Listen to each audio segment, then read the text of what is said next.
the thing that we're moving on to next is we're going to learn how to make how to do simmered hijiki, which means that I have to get rid of this for now. So sorry. はい、じゃあ、ひじきの煮物の作り方をご紹介していきたいと思うんですが、まずひじきなんですけれども、乾燥しているひじきがこれなんですね。ドライのひじきです。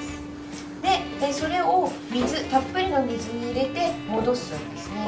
ひじきには長ひじきと芽ひじきがあるんですけれども、今回はこれは長ひじきなんですが、芽ひじきをこう戻しています。どちらを使っていただいても構いません。So, of course, many different types of seaweed are used in Japanese cuisine, and one of the big ones, of course, is hijiki. And like all types of seaweed, it's high in fiber, and actually hijiki is especially high in fiber. Now, this is basically what it looks like. It comes dried normally, and in order to use it, you have to soak it for a while, and then when it looks more like this, then basically we're ready to go. We're ready to start cooking. And hijiki is also really high in calcium and iron, I believe is what I was just told, and that means that it's highly recommended for the ladies. はい。じゃあひじきを水で戻したので水切りをするんですが、今お話ししていただいたようにひじきというのは日本に昔からある海藻ですね、日常的に使われているものなんですけれども、低カロリーでビタミンとかミネラル、食物繊維も多く含んでいて、特に鉄分も多いので女性には非常におすすめの食材なんです。Okay. で、水で戻したものを水切りするとこんなような状態になりますね。Okay. はい。で、あとは油揚げなんですけれども、油揚げです。これ豆腐を薄く切って水切りして油で揚げたもの、これが油揚げなんですね。So, I was just told that in order to soak the hijiki appropriately, about 20 to 30 minutes in water, then drain it, and then this is. Sorry, we're kind of jumping back and forth here a little bit, but we have aburaage, and aburaage is fried tofu, basically. And the way that it's used to make the simmered hijiki from before, you have to slice it kind of thinly after draining it, and we're going to learn how to make this as well. はい。じゃあ油揚げなんですけれども、余分な油がついてますので、そのために、お湯をかけて油抜きをします。そうですか。はい。これが余分な油が美味しくなくなっちゃうんですね。で、ちょっと裏にも返して、これを油抜きと言います。Oh, interesting trick. Okay, so the prepared aburaage still is holding some of the oil. So if you pour hot water over the top, that'll drag some of the excess oil out of it. So that's what Kanamaru Sensei was just doing. はい、じゃあ人参。材料の用意なんですが、人参を細切りにしていきます。Okay. はい。で、人参は、皮付きのまま使ってしまう、よく洗って皮付きのまま使ってしまうと食物繊維がたくさん取れますので、皮付きのまま、使ってください。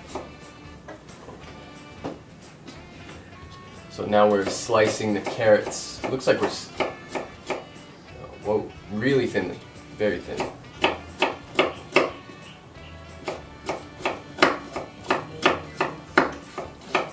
こんな風に、煮物の具材っていうのはなるべく大きさが揃うように切るのが美味しく仕上げるコツなんですね。なのでひじきの大きさとか油揚げの大きさとかに合わせて切るような感じで切っていきます。Okay. She recommends trying to cut the carrots, slice the carrots, so that they're about the same thickness as the hijiki, because it makes it taste better. で、油揚げですけれども、今日は2人分ということなので多いので、縦半分に切ってからまた人参と同じような大きさで細切りにしていきます。Okay, so then again the same, basically almost the same size as the carrots from before. Slicing the tofu, the fried tofu, the aburaage, and actually we're only using half of it because we're just making enough for two, so we've got half of it left over. はい。じじゃあ、作っていきたいと思うんですが、鍋にごま油を、はい、大さじ1/2程度ですね、熱していきます。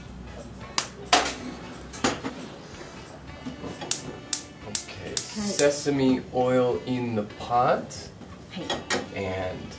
で、ごま油を熱したらそこに人参ですね。Okay, put the carrots in there with it and 水気を切ったひじき。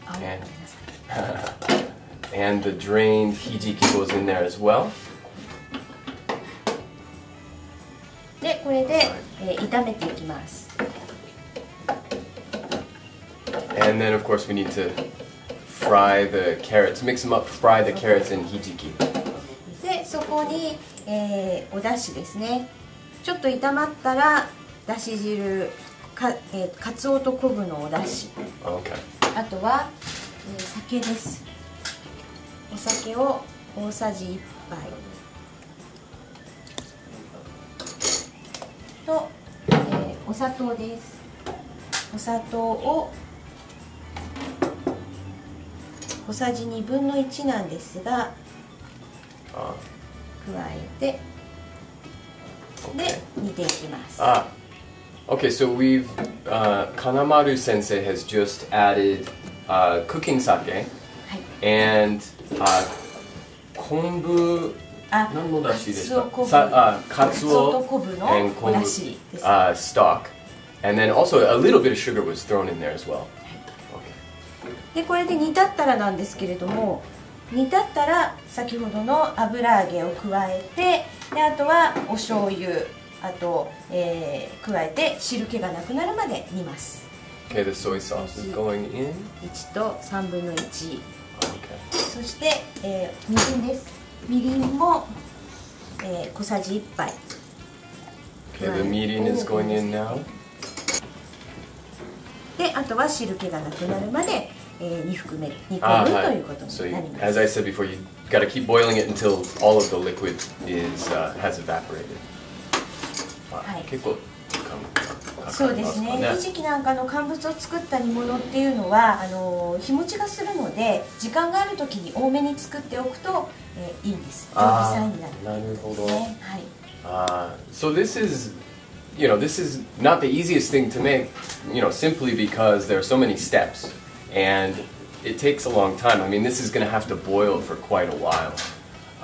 But what Kanamaru sensei recommends is that when you're cooking these high fiber dishes, make a lot of it at once, and then you can use it, over time, and then it becomes a lot easier to handle. はい。そして水で戻したひじきっていうのは煮物だけではなくて、サラダとかパスタとか洋風なものにも非常に合うんです。こちらは今日スパゲッティのボンゴレ、野菜も入れたボンゴレなんですが、カマンベールチーズにひじきも加え、でオリーブオイルでこんがり焼いたナスも加えたボンゴレです。Wow. Okay. Hijiki can be used on a variety of salads and pastas according to Kanamaru sensei. And what we have here is a pasta vongole that has camembert cheese on it. Camembert, isn't it? And there's also fried eggplant on top as well that has hijiki in there as well. And as you can imagine, yes, this is a very high in fiber dish. Very healthy, help clean the intestinal tracts and promote your overall health and kind of get some of the nasty stuff out of there. Excellent. はい。煮物の方はもうちょっとまだたくさん汁が残っていますので、汁気がなくなるまでですね。はい。それでは今日はこの煮物の様子を見ながらお別れしますね。はい。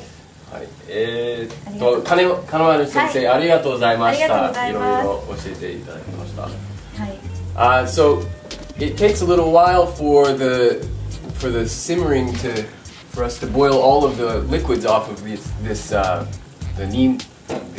hijiki. So we're gonna call it a day right there.